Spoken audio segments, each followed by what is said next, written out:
welcome back to the LEC Summer Playoffs, where Fnatic comes back here against GIANTX. And guys, looking at the beginning of the game, I was like, that's it, GG, they're tilted. We're packing it home. We're gonna see them next week in the loser bracket. But they managed to win it. Yeah, it looked like a disaster class in the early game. Dive on dive that just did not work. And I think what was most embarrassing was when they tried to dive top lane. He's literally dancing on them, and then Oscar gets solo killed afterwards. It looked like mentally this team was just broken. But, you know, props to them. They really managed to crawl themselves back into this one. Yeah, I mean, they stepped it up after the first, 10 minutes of the game. It really looked abysmal. But I think the draft was just so easy to execute and easy to come back into the game that they managed to pull through, especially also Noah with the outplay on the bot dive. I think that saved a lot mentally and also in-game wise. Oh, absolutely. Like, he was even losing waves even after he went even on the kills, but the fact that he just got something out of it just kept him in the game. Yeah, you guys mentioned the draft. I want to take a clear look at this here, please, because we've talked about the approach on the side of GX, the Lucian Nami, a combo that we don't often see on the bot lane lately, and the fact that you actually had good answers to play around this in the mid game. Yeah, I mean, I just heard how frustrated Sola was as soon as he saw this Lucian Nami intercept Juhan, so I'm just gonna let you expand on that. Yeah, the Lucian Nami was a curveball, but I don't see it, honestly, because it makes the game so hard to play. You always put a lot of pressure onto Jackies carrying the game, then you have a bot lane that needs a lot of attention, that is really volatile and needs to play from ahead against so much engage. No cleanse on the Lucian. Nami's just a free target. We saw in the first game how good Alistar works against this hard engage comp, and I feel like this series is all about ease of execution. The easier your team comp is to execute, the better. And GIANTX just picked something that is so hard to play, and I think we saw it crumble in-game as well. Absolutely, and I think, you know, in speaking of ease of execution, that was the freest Olaf game I've ever seen in my life, especially the way that Oscarinin was performing that. But I also think that GX gave them windows, and I think this is a position where we often see Lucian Nami. They try and punish mid lane, but they are not in a position where the team is there to back them up after they've gone for the play. And this is the play that completely explodes the game open, because after this, it's just so hard for GX to find a footing back into the game. You spoke about the team fighting. This is a really good representation of why it was so difficult for GX. Yeah, exactly. And we also see the Olaf just running through everything. Lucian chose, Patrik chose the Fire Cannon item build, which is there to exactly do what he tried to do, like step up on mid lane, chunk the enemy carry, but you have no damage at all against Olaf, who was, even though they botched the dive, up I think like 2k gold in the mid game, just completely unkillable. And even the lights agree. Yeah, absolutely. That's so menacing. But no, but honestly, and that's what you were saying, like the fact that Fnatic have an easy to execute composition, and we know that GIANTX has a tendency to get caught in awkward places, and I feel like with the composition that Fnatic had here, you could collapse super fast on the enemies, and that's what they did, and it feels like allowed them to come back in this game and grab up this winning fight. Yeah, I mean, at least there's not just Jackies that got caught this time. More players of GX started stepping up, but I think even just the last team fight, right, that just reaches a point where this team composition becomes unplayable, where you're not able to pilot from behind going into the, you need to be ahead to make it work, and when you just when you're not, like, it's just not gonna work. You see how easy it was. Even Noah could just dive into the backline and clean up the entire fight. Yeah, and I also really like the Kai'Sa pick here because it solves all the issues that they had in the first game. I mean, here, again, we see the Nami just being caught. This doesn't happen if you pick any of the melee champions. You have Alistar, Braum, even a Leona just survives this engage, but Nami just can't do anything.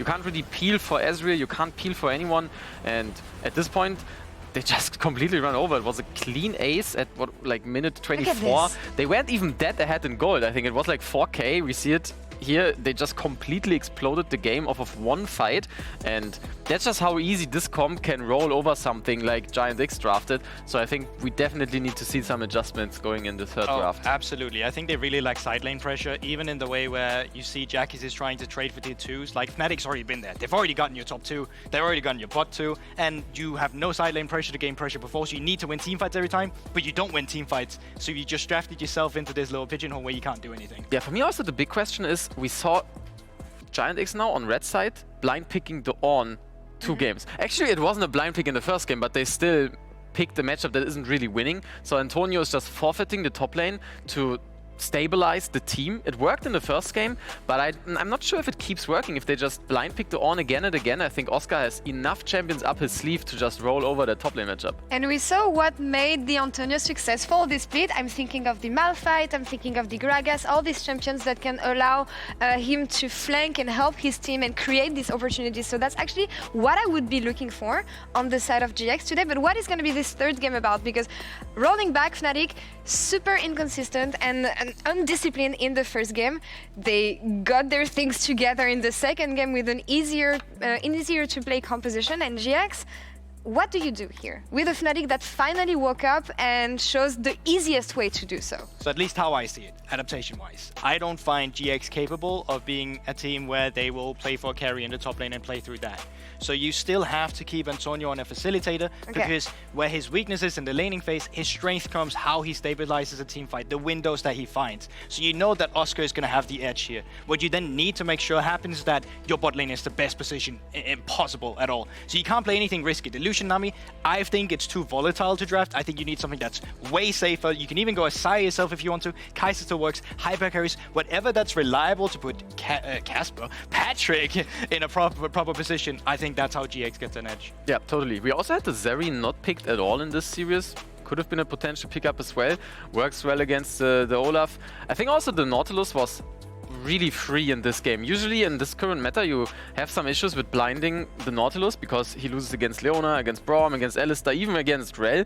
But in this game you just have such an easy time forcing those fights with the Nautilus because of the Nami, so I really want to see a melee again coming in from IgNar here, and as you said, like stable bot lane, let Jackies do his thing. He almost solo killed Humanoid again, but it is a step up for Humanoid. He didn't get solo killed, but I totally agree. I don't see top lane being the win condition in this series, just a stable game, and GIANTX, honestly, they should wait for Fnatic to fumble again, and this game was way too forced with the Lucian Army, in my opinion. But let's see if they listen to your advice here as we're gonna head up to game 3. Casters, take it away.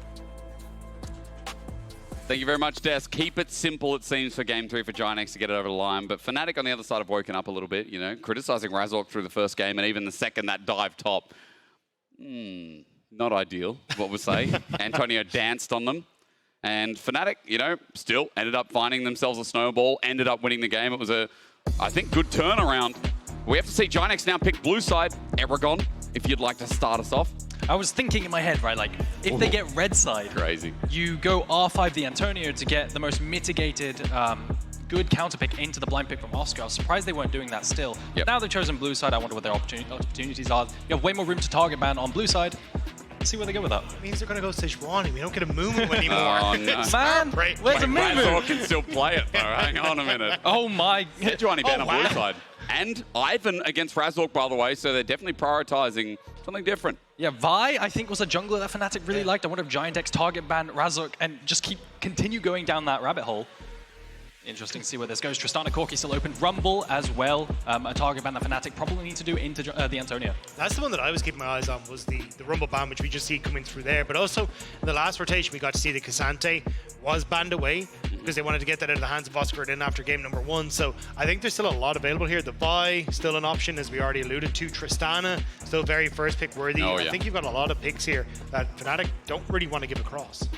It'd be crazy if in game 3, we get Corki Tristana. Doesn't that sound like a new draft to you guys? Oh, Tristana's banned. Thank the Corki handshake Lord. is gone. But Vi, both of these junglers really like it. It was permabanned in the first 2 games. And there it is. So a potential dive composition, you know, with a Kai'Sa and things like this. Corki's still available. You could pair it off with the Talia. I believe that rises up in priority as well. That's what I'm thinking. Maybe Fnatic try and take the Talia away here. Humanoid has been happy to play it over the course of this series, so maybe that's the option that you want to go for, and then you can open up Razork to go for something like a Zinzao or something along these lines, and then keep that counter pick for Oscarinin and R5, as you were already kind of talking about on the opposite side. Oh, okay. It could just be an AP jungler alongside it. Poppy angle is really good into Vi pretty often. Yep. So there is that, but then you have double AD mid and jungle, so maybe not that. Brand is still available as probably the premier AP jungler, but I feel like pros maybe lean towards Zyra as well. But that's what I'm potentially looking for on this R3 pick. I feel like other regions are still looking at Zyra as, like, you know, either a B1 or R1. Yep. So as we get Azir in the mid lane instead, not often a combination we see. You know, the sync up isn't really there, but I mean, the Antonio on third every time, pick me Ornn. And it's just every game this series has been third pick, top lane, blind. So I think the idea here is going, hey, look, if you don't take an AP jungler here, we end up banning away AP junglers on the next rotation. If you don't take something in the top lane that can deal with the Antonio, we ban away those top laners instead. So they end up taking the Poppy, which is kind of like a, hey, we're going to take that into the Ornn in the top side. And then, as we were already talking about, there's still like Brands, there's still Zyras, there's still plenty that you can take into the AP slot for Razork. Yeah, I mean, this Poppy's still a flex, right? I think it's likely to be in top lane because it is good a matchup into the Ornn, but Olaf is a great angle here as well. In the top side, Olaf offers invade potential into the very weak level 1 of the Vi, as well as a very low damage top side in the Olaf and the Vi duo, but it could just be a Poppy in the top lane, like you say. Yeah, let's answer that question shortly. For now, AD carry getting banned by Fnatic as Zeri, one of the most OP on the patch. Jinx gone as well. You know what surprises me? We've seen no real priority on Misfortune. You know, not as much as other regions, right? Like, yeah, I was curious for LPL if it was because of Fearless, or if there was some people like Hope that were just like, we're just gonna. And they're out of Fearless now as well, right? It got the buff on the recent patch, and it's strange, isn't it? But for now, at least not looked at, and going towards maybe something historically for Patrik, as the Rakan as a partnership is also taken away.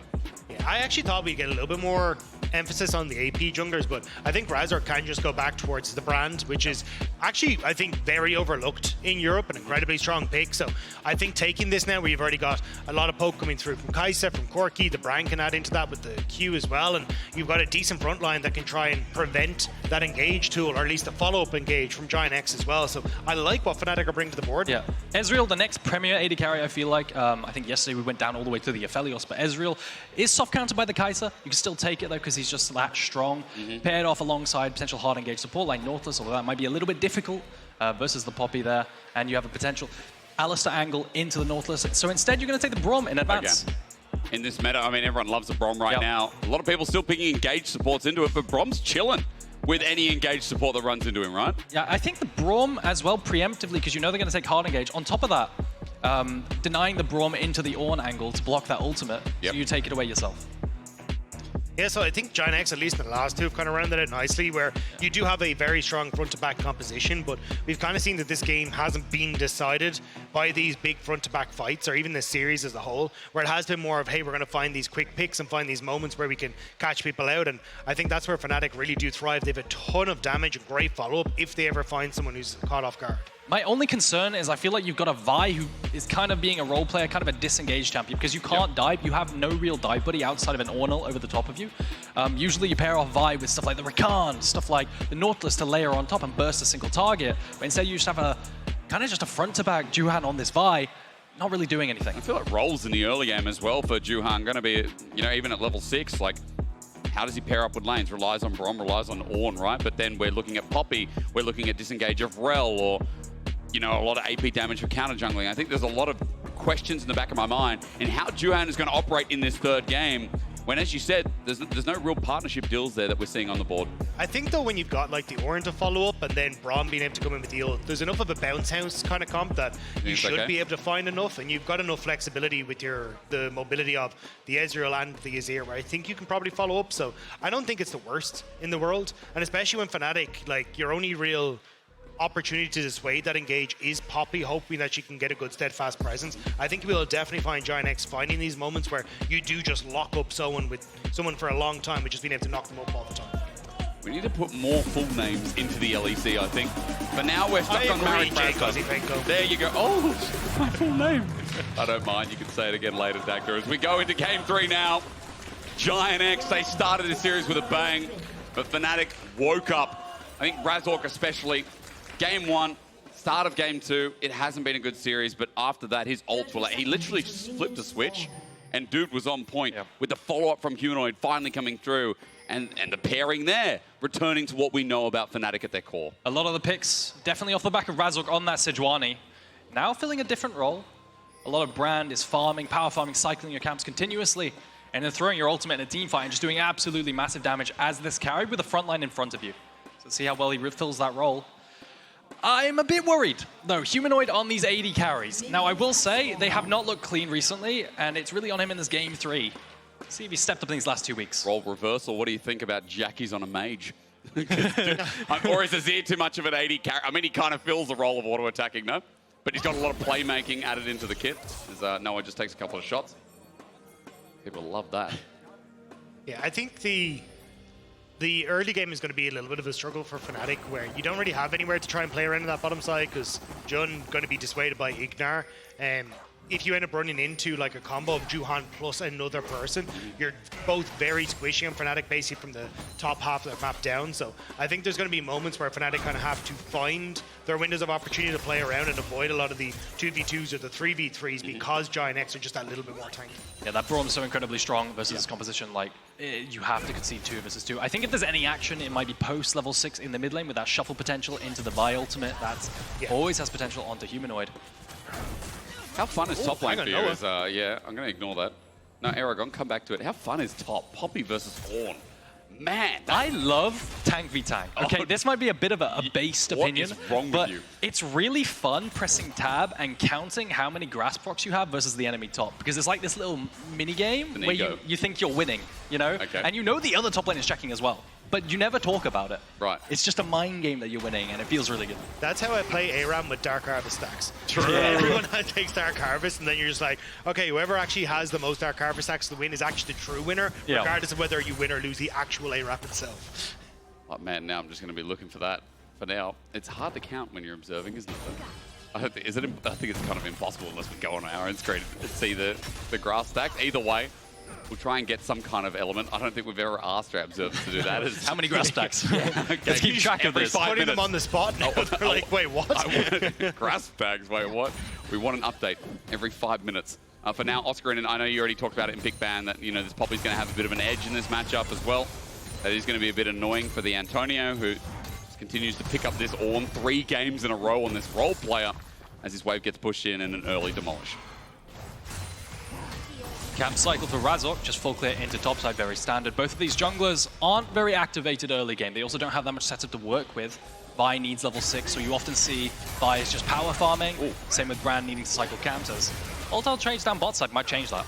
No one's losing it though. I mean, this is pretty good from GIANTX so far. Patrik again, have been playing this bot lane exceptionally, but now Jackie's, he went in. And shifting sands in, absolutely. Razork thinking about going in, but the Pillar of Flame misses, so does the Seer, and Razork can't get anything done. Yeah, I was wondering if we were going to see Razork pull off the Q flash into E combo, which is it's really hard to do.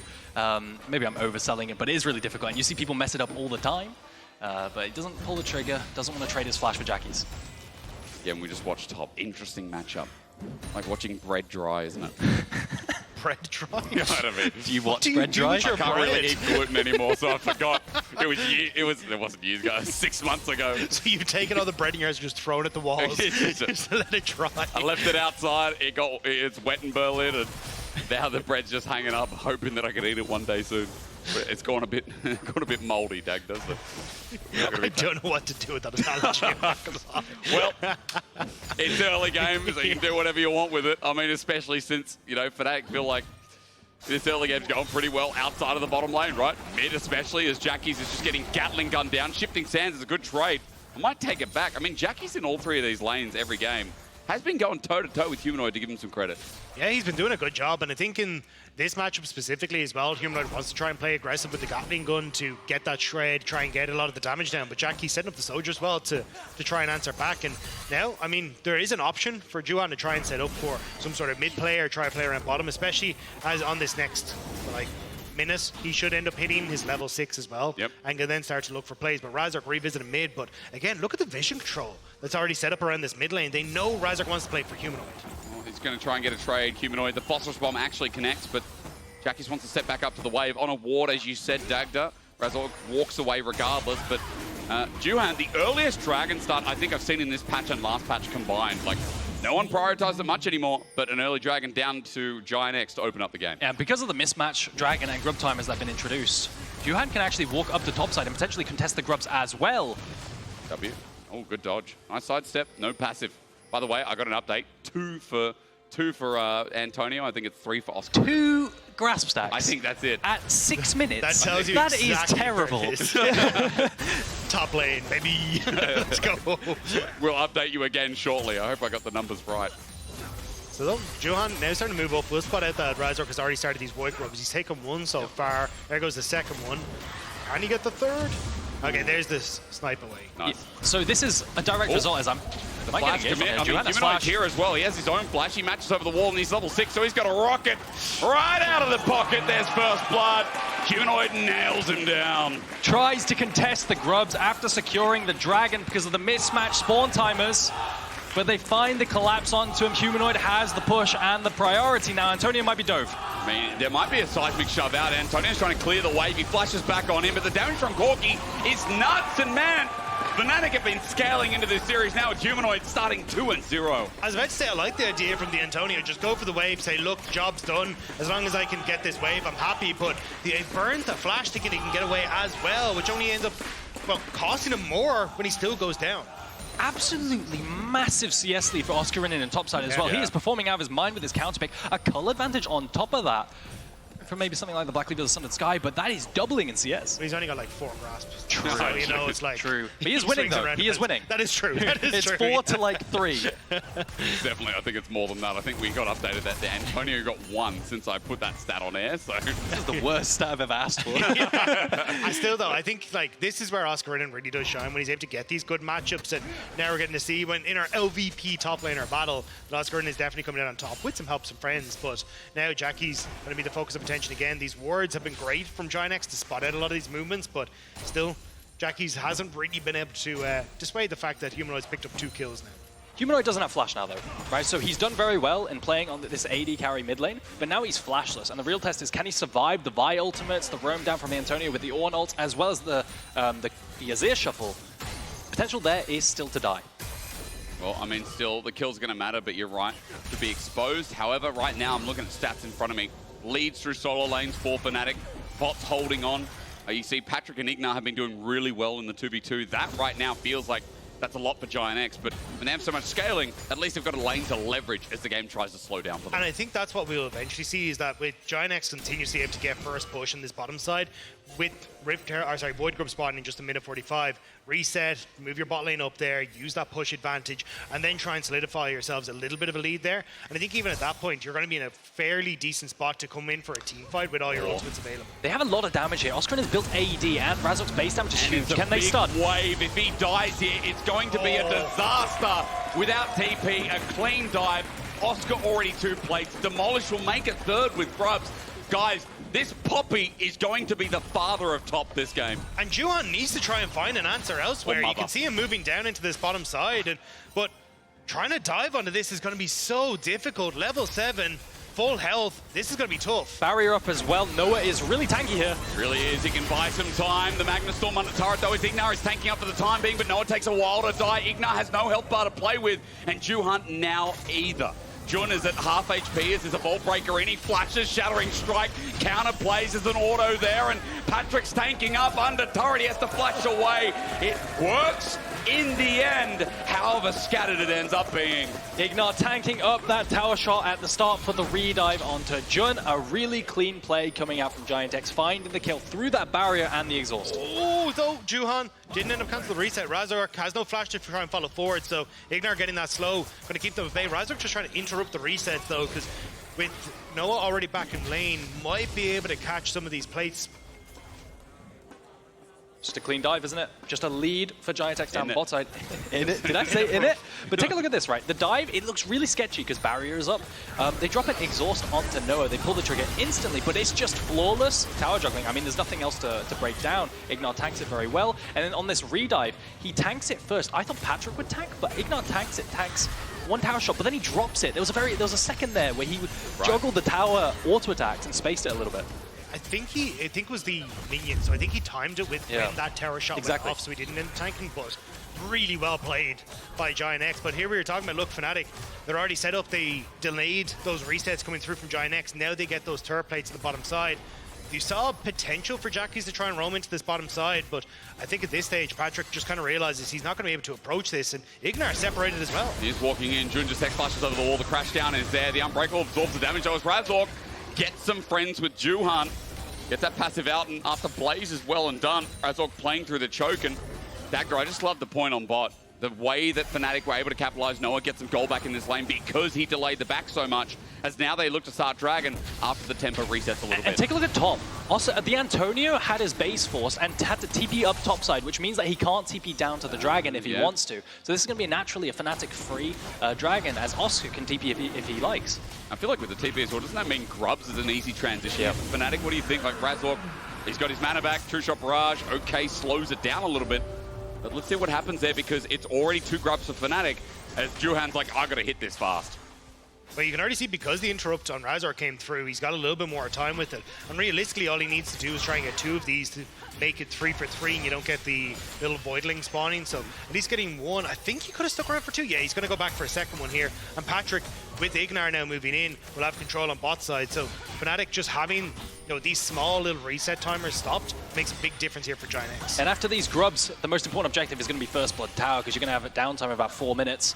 And that top lane tower is on 1 play in isolation. Well, with a couple of ganks from Razork, Oscarinin has managed to accumulate a huge CS lead and 4 plate advantage. Now, any trade he does is healed up by that Sundered Sky, and he's going to be able to free hit onto this tower with Demolish. I mean, I don't normally remember seeing Poppies with Sundered Sky first. I guess with a lead like this against the tank, Bro is going to be doing a lot of damage. Cull almost complete as well, so it feels like there's going to be another injection of gold. 1,700 gold lead for Oscarinin, by the way.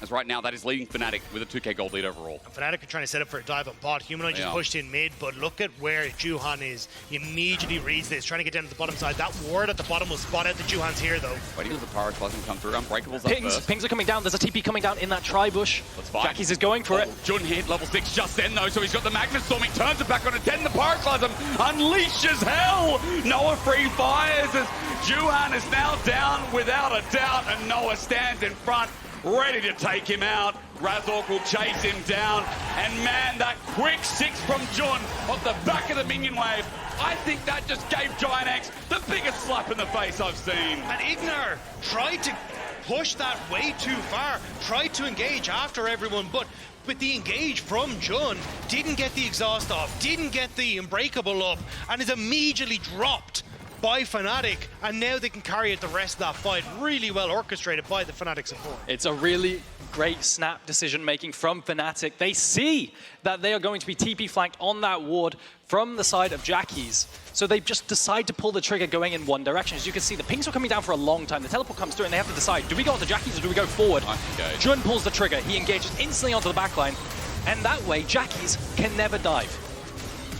Juhan caught out in the afterplay, right? He's just completely out of position. Jackie's is caught on the wrong side of the fight, and because Fnatic end up fighting down, it turns into a position where GIANTX are just so spread out. Really well orchestrated fight by Fnatic in punishing the fact that Patrik and IgNar had gone that bit too far forward. They were set up for Jun, and he just sees that moment. And I think the biggest slap in the face is in top side as well. You're losing, and you just lost First Blood Tower in that entire. Yeah, another one. You lost the First Blood Tower there in top side on that tier 1, and then you're also being hit on the tier 2. So you're just losing entirely across the map. I mean, it's great from Fnatic, right? This has been such a good recovery from what a messy start of the series. Again, Fnatic have just taken charge. And the slaps in the face are only going to get worse. Full item ahead for Oscarinin, the Iceborne Gauntlet. That add a little bit of power to that slap. So, I mean, at this stage, Oscarinin is going to run away with these side lanes. And you can already see now, he's doing what he did in the last game, pushing that top, shifting towards mid, pushing Patrik out of position on that mid wave, and just opening up a ton of pressure for Fnatic where they want now. Jackie's will respond, at least with some time on this bottom side to get a turret.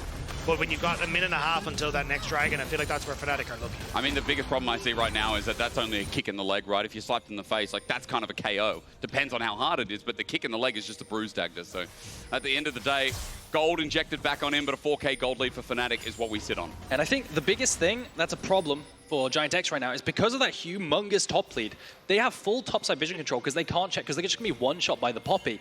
So now, Oscar can just keep farming and stealing away camps if he wants to, and Juhan's going to fall further and further behind. No body part injured there. Eragon, no punch in the leg or nothing like that. No, he's got a good eye for where the wards are. Slap on the wrist. Okay, guys, all right. Fair enough. Well, now that we're through that. Now that Hysterics is done pulling your leg, we'll move on and start to move in. God, we're good at our jobs. I mean, with Tower going down here, it's just impossible really for GIANTX to even look at this dragon. Fnatic just have full control, and they kind of realized it. You can see them sneaking past their own red buff. We have no clue as to where anyone Fnatic is. Yep. Now they're going to use Rift Herald on boss. The Antonio trying to clear the way, but I don't think it's going to matter. Not. Yeah. Absolutely not. Herald gets the charge regardless. The pillar won't stop that and enables Humanoid to come up and hit still with 2 grubs. The family brought thanks to Shelly as well. That goes back into the rift. I mean, Inner goes down. Mid is the trade-off. Noah's in trouble. He's going to get stunned up as well. The duo out of GIANTX trying to keep it alive. They've had a good game so far, and why should that end now? They need to make things happen on the map for GIANTX, especially when Fnatic are getting so much on the bottom side, but Noah taking that step too far forward, and just like that, now GIANTX have the numbers advantage that they want for the Dragon. Will be a lot of gold that's gone over into Fnatic, but at least GIANTX still continue to stack up these objectives. And I will say something else that GIANTX are doing really well is they're matching Jackie's into Oscarinin. You can see in this entire play, Jackie's does a bunch of magic damage, right? And Oscar's built full armor, so he can actually match what Oscar's doing and wave clear and not allow Oscar to push his lead. You could see that right now Oscar's trying to avoid where Jackie's is going. Now he's going through bot side. He initially opened up top. You want to draw an arrow, don't you, Eragon? I really do. Go on, draw an arrow. So he went like this. Wait, it's not working. Come on, try again. Like this? We got you. There you go. Now you can draw. Now draw. He What went is it? like Yeah. that. Oh, that was satisfying. Yeah, very nice. Well done. Thank you. Great drawing. People in the audience. It is interesting though, because they actually did spot Oscarinin on a ward. He's about to cross over it again. So they know that Oscarinin is at least on this bottom side of the map. So the Antonio is going to match him this time around, which I imagine is so that they can try and set up a play towards this tier 1 on top side and get down that last outer structure. But again, it's going to be tough. You don't really have full control over mid just yet. You still kind of need IgNar as part of that duo to push back Noah. But even in a 4v4, I'm not sure if it really lands in GIANTX's favor right now with the lead that Fnatic have. It feels so hard, doesn't it? Especially when we've already talked about this Poppy controlling side lane. 70 CS lead where no one can really stand a toe with Oscarinin unless you've got, what, 2-3 members. Even then, this Poppy against the composition, gents, there's a lot of denial there. Braum jumping in, I think Jackie's as well. Big ultimate engage. Vi as well. The Poppy against the comp going to be threatening, especially when it is also unkillable on top of all the CC that it can deny. Yeah, Poppy's absolute menace. And now what you're seeing, you can see Kai'Sa consistently shifting towards the Poppy lane. Because if Poppy ever dashes forward onto the Ornn, Kai'Sa can ult off of it as well. And then they have a numbers advantage play in the side lane. Yeah. So you'll often see Noah just hovering towards that bot side. GIANTX still trying to defend this very heavily. I'm a little nervous for them because if Jun with this flash up finds that one good engage, it could be disaster for GIANTX. They've worked so hard over the course of this series to try and push back Fnatic, but it feels like Fnatic have finally awoken and they know how strong they are on this top side of the map. And darkness is everywhere. Patrik needs to be so careful. It's hard to see what's going on. As you said, the ward coverage slim, and when Baron's up in a minute as well, this is going to work in Fnatic's favor as Juhan comes in with a flash of cease and desist, but Noah ults out, and everyone says go! TP's down, IgNar timing the ult perfectly as the Magnus falls. The ult, oh my god! And it's the Disco Inferno! Razork burn, baby burn! And GIANTX have to turn and leave. Jun with the sick ultimate, bringing them all in, and the 4-man brand passives as well. Huge AoE damaging coming out from the side of Fnatic. And they just rinse them. It looked somewhat good for GIANTX, but IgNar couldn't get in range for the follow-up on the Vi ultimate, and immediately Fnatic see their shot. Mid lane tower now goes down, and it's going to be a full setup for them here. But take a look at this. The TPs instantly come down. Noah has barrier, so they're never one-shotting here. And then suddenly, the whole squad is here. Watch Juhan as he gets this huge ultimate. He sidesteps the Braum ult into this massive 3-man pillar of flame from Razork, and then the passive procs are just too much. They just decimate the health bars of GIANTX. There's no way he can survive. You can see Juhan having to readjust himself after that because now the expectations have to be readjusted as well. Fnatic, they are so firmly in control of this, and what was a good start for GIANTX this series has now completely slipped away. There's Fnatic, they just look so confident in how they want to try and approach these fights. And what's been a really good laning phase out of Patrik and IgNar that deserve a lot of respect here, I mean, also bounces back with Noah and Jun, I think, having an overall decent series. Game 2, Game 3 especially, right? And Noah had a great game too, as we saw. But Jun, when he's on things like Renata, we've talked a lot in the past, but there's some games that are just unbelievable out of this guy joining Fnatic this year. Remember, it was Trimby who went to Worlds. We had a lot of questions for Jun, and each time we see him in a high-risk moment, he ends up delivering and giving us an answer. But he has been quiet over the last few games. That is Like, it also hasn't true. been like we've seen the Jun as of late. So him having the confidence now to go for these plays, exactly what Fnatic needs. So Yep. glad to see that he's returned. And now with GIANTX, as they start to push out, Fnatic trying to establish vision on this top side and force back GIANTX, but they're going to try and look for a pick play. But Noah susses it out. So, Fnatic have so much Baron damage. They have 2 AD carries and a Brand. They one-shot Baron really quickly. So what they're doing right now is they're invading the enemy jungle with both mid and top push, setting up a bunch of vision, and they're going to make it really hard for GX to face check that jungle here, and eventually they can just randomly start Nash. At one point they're just going to start it and one-shot, and GIANTX are going to continuously be pressured to face check, and in that case they can turn. As you said, because the Baron is so quick, I mean, GIANTX know this. Try to approach in 2-3-man units, especially with the Braum. Trying to face check now and clear away some of that vision. I do think they need to have Oscarinin with them, though, if they want to try and go for this, because you're about to see they're all squishy. Pick on the Razork, he flashes away. That's the flash for Call of the Forge God, though. An important tool. I think GIANTX needed to try and make that pick happen, though. They can't contest Dragon with how far ahead Fnatic are, so if they'd found that pick, maybe they would have had a chance to get the Dragon for themselves, but instead, they're turning over towards just getting vision in that Baron area. Not really going to be able to start it. They don't really have the damage to take that just yet. Yeah, and I mean, this entire time, I feel like GIANTX are pressured because they haven't farmed. I don't remember the last time Juhan farmed a camp down bot side on the side of Oscarinin. He's falling further and further behind.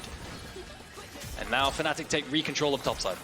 Yeah, and this is where I was talking about bring in Oscarinin, because he's going to be the one that you need to tank, because if you end up getting caught by Juhan's ult, the Antonio, or even IgNar's ult, it means that you're going to be able to very quickly burst down essentially Razork, Humanoid, or Noah if they take that step too far forward. So at least having Oscarinin there, they establish their vision, they're going to reset, and now basically look to do a similar story of pushing in lanes, falling back towards Baron, and use the fact they have that much burst towards that neutral objective. See if anything really comes of it in the end. By the way, on your point of how Juhan's farming, he's 2 levels down of Razork. He's broke. I mean, look at these components. He has Sunder's Guy and a Tunneler. It's not ideal. The same for the Antonio. The front line is what's concerning me for GIANTX here. It will get one shot by Brand if they ever get in range of the ultimate. Meanwhile, probably almost 3 items there. There's a pickaxe and a Tunneler in hand, so we are going to get Oscarinin, who's going to be more bruiser and extra damage as well to add in the sideline. Yeah, I think GIANTX are just struggling in general, trying to see if they can get vision now to spot if Fnatic were on that Baron. They use the Ezreal ultimate. Juhan stepping forward. Oscarinin is here though, so I don't think GIANTX can really fully commit to this. Just trying to bully their way on towards that mid wave, knowing the Humanoid's on top side. Posturing around Nash. A lot of tension, because if an engage comes down, even a small chunk onto a target without sustain can turn into an immediate Nash force. As I said, they have a lot of Baron damage, so what Fnatic are fishing for is just a quick pick. An engage from Jun. Maybe it's not the end of the world that Jun doesn't have that dead sustain yet. Looks like he might be backing now to try and get the Warmogs. That components in his inventory look like he should be close to getting. There it is. Okay, so if that happens again, Jun will be able to heal it up. And I think that's kind of the game that Fnatic want to play, is the poke war, because you don't have that Warmogs for IgNar, you don't really have that sustain on the opposite side, and you do have the range advantage. You can see Fnatic, they're just able to poke with rockets, fish for void missiles, but the engage from GIANTX is the danger spot. So many blue trinkets for GIANTX as well. They are terrified of Fnatic starting this Nash. They have 3 of them. Even the top lane's got it. GIANTX damage is starting to hurt as well, gents, isn't it? Juhan looking for an angle up towards the top. You can see Fnatic are now starting to fish a little bit closer as GIANTX have to walk on in. But as long as you can clear out this wave in mid as Fnatic, you can immediately jump onto that top wave, like look for the tier 2 and try and draw GIANTX completely out. So Fnatic looking to get the poke, but they're not getting the land. Isn't it just going to be the fight for the game, though? I mean, the tension's high. Winner goes through and has a date with Destiny, with SK, it feels like, and his Call the Forge God flies through. It's GIANTX who pull the trigger onto Oscar. He's isolated, but a re-engage from Jun brings him back on in, and with the Brand ult out, again, they're burning, but wait a minute. GIANTX have bought time. They've got Patrik free firing, and flies are falling down as Humanoid starts carrying again. Noah flies through, and the carry to Fnatic is too far ahead. GIANTX saw a chance, but the wallets were filled with cash for Fnatic. And what looked like a great fight for GIANTX turns around. Fnatic pull off the win. Oscarinin tries to walk in melee range of the Ornn ultimate to cancel the Ornn R2. If you take a look at this right now, the engage comes through. Watch Oscarinin try to run to Ornn, but he gets CC'd by IgNar.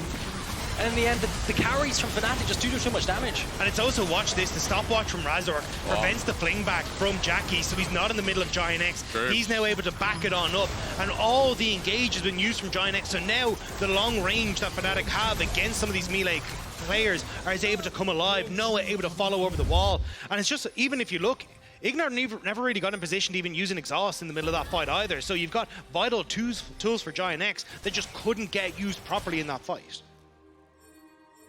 Clean sweep now, and it's just a Baron Siege. They do so much damage, and I just don't think they have anyone who can hold it inside. They do so much magic damage, and naturally the super minions, or rather the Baron-empowered minions, are going to be incredibly tanky towards that. Poppy, despite not being the strongest in team fights as a bruiser, is going to be incredible in the side lane. And now it's just going to be a clean sweep, I think, inside lane for those tier 2s.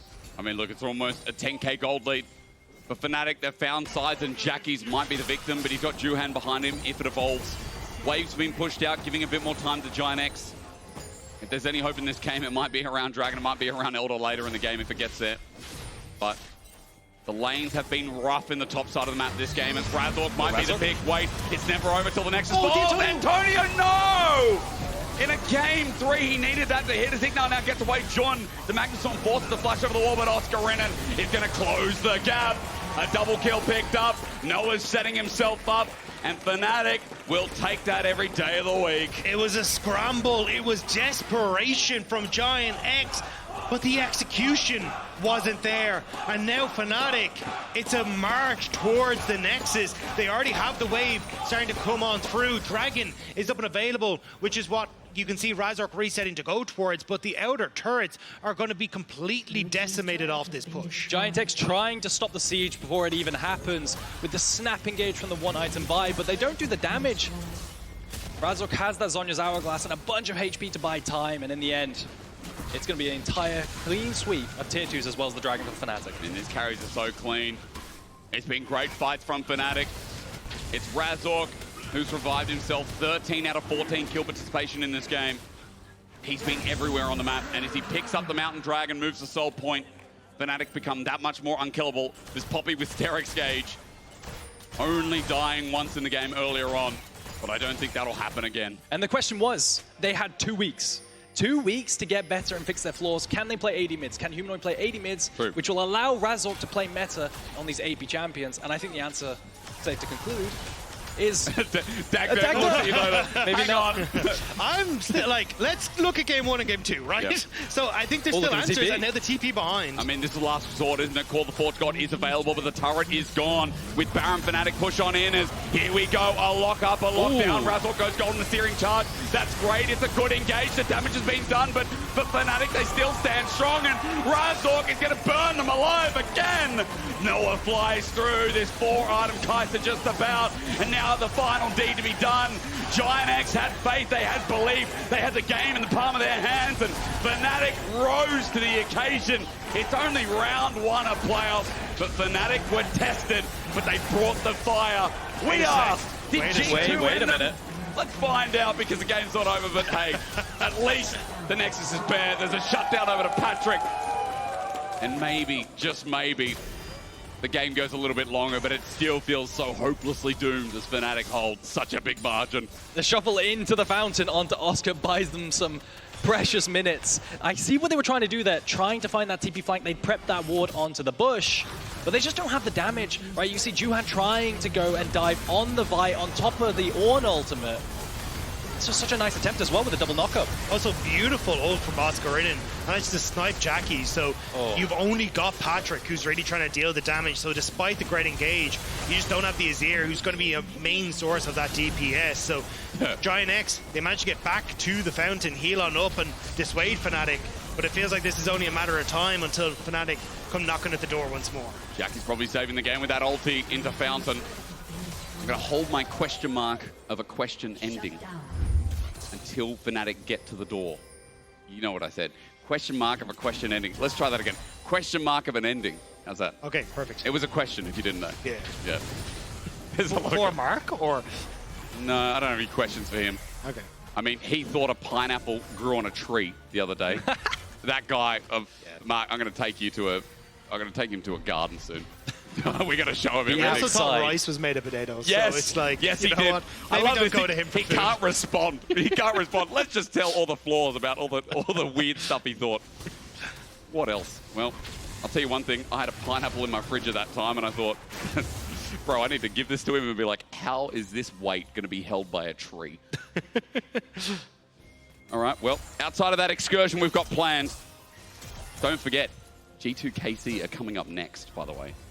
Oh, that's a spicy one. This has been good. I got to say, GIANTX, I think you look at this as a very optimistic series is why we call them maybe best outside of the barrel of the top 4, right? I think this gives good proof. I think the losers of the playoffs so far have been decent. I think MDK, you know, they could have 3-0'd yesterday, I feel like, in all those games. It was very close. And so seeing this lower bracket makes me, you know, it's kind of exciting because they definitely haven't been underperforming. And it makes it very interesting to see, like, look, you've got, in theory, I would say, Fnatic, if they can close out this game, going up against SK, and then you'll have GIANTX who will go up against the loser of G2 KC. So, I mean, still a lot of exciting games to look forward to, especially if the teams that are in that bottom half of the table are still trying to fight. But now, fight for Baron is not going to happen. It's gone already. There's good damage from Baron, though. They're going to try and find the miracle fight as Antonio gets the knockup. But, ladies and gentlemen, don't forget that bottom wave as it channels in. They're going to be quick about it. Juhan gets the Magnus Storm, finds Patrik on the back end as Noah cleans house, goes golden, and finds a perfect pick. Oscar gets him up against the wall. Fnatic, it's getting messy. Jackie's runs in, gets a massive shutdown, goes golden. Fnatic need to clean it up. They do eventually, as Antonio will be up next. It had me worried, gents, I'm not going to lie. But the gold's too big, and as they teleport in, we finally get our resolution in this round one. GIANTX tried to pull the trigger onto the support to create numbers advantage, but Oscarinin is just too huge. Yeah, he has had a great game, a great series overall, and Fnatic fight back. I was going to ask you, did G2 break Fnatic? Well, at least now the curse seems to be broken in round one, as they have a date with SK on the next one. Fnatic able to bring it back after going down 1-0 in the series, but still huge performances coming through from Razork. Humanoid looking significantly stronger in the mid lane in this game 3 as well. It's definitely an upward trajectory you'd hope for this Fnatic squad. I feel like the best thing about this game was that we saw a lot of different people step up. You can vote for your player of the series, or key player of the series rather, at LEC on X. Now, the biggest question is Razork, Noah, or Juhan? Juhan had a very good last game. Razork had a bad start of the series. Noah had a really good game too. Like, this is a mixed bag. Strong It was really, yeah. I think Razork, at least in that brand game specifically, but Oscar may be a little bit robbed for game 2 and 3 in terms of his performance. But that would be my vote. I'd go for Razork. Yeah, I mean, look, the tenacity and like the resilience of this jungler. Again, you can see the highs and lows within the same series. I think that's something really hard to do. People have off days and they stay having off days in the series, right? Razork had a really off game 1, then bounced back within the second game as well. And so it's crazy, again, to see such quality of play that came out within that same series from such a player. And that's why I still have questions, because even though Fnatic looked great in game number 3, game 1, game 2, Razork very much overextending on plays. They didn't seem like they were coordinated well. Noah was separating a lot of these, but at least game 3 we can look at and go, if we can keep this Fnatic, this is a team that can contest for that finals and try and go up against some of the best that Europe has to offer. I mean, Europe's best is in the next round as well. SK is going to be a big challenge for them. That's why it's got to be cleaned up a little bit. I know a lot of the Fnatic fans are happy to see what they saw in games 2 and 3, but again, it's a consistency question. Remember, GIANTX aren't out as well. They've got another match to come up as well in the lower bracket, but I have heard that Trouble is now standing by with Razork in the Marriott Bonvoy post-game check-in. I've got a lot of questions for him as we throw it over. Thank you so much, Hysterics. Razork, congratulations on this victory. 3-0 and 16. Leave brand open, mess around and find out? Yeah, I mean, I think brand right now is kind of OP, I'm not gonna lie. I feel like in teamfights, if you can get like few passives on front line, it's kind of strong. So yeah, I mean, I'm happy that I played brand after 2 Sejuanis. You are a carry jungler at heart, after all, Razork. I want to take you all the way back to game 1, because a lot of people expected a clean 2-0 from Fnatic coming into this series. Was that an unexpected result from GX? I mean, I actually think that GX is a pretty strong team, not gonna lie. And I also feel like we are not playing that good right now. I feel like, Yeah, our level is not the best. I think we were in our prime in the beginning of the season. Now we kind of dropped a little bit. The meta read is not that good, but I feel like we are getting there slowly. We actually couldn't play too much solo queue because of the tournament that we went, and I feel like right now we're starting to catch up, and that's it, basically. Talking about the meta and tournaments, UB won Sejuani twice in a row. This is something that we've seen specifically from NIP over in the LPL. They do favor that champion. What's your take on that? I think it's a really strong champion now because of the items, and Warmox being like really strong right now is a champion that benefits a lot from the base HP that you get. With the passive, it's really hard to one-shot her. You can face check, and in this front-to-back comps, you can just ulti front lane or like just be a piece of meat and then let your carries hit the enemies, you know? So you pretty much do all the work and they just have to finish it off. Yeah. Razork, thank you so much for joining me. Congratulations again for joining season finals. And we're gonna toss it over to a break, but don't forget to be back because we have another series coming right up.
Red Bull gives you wings.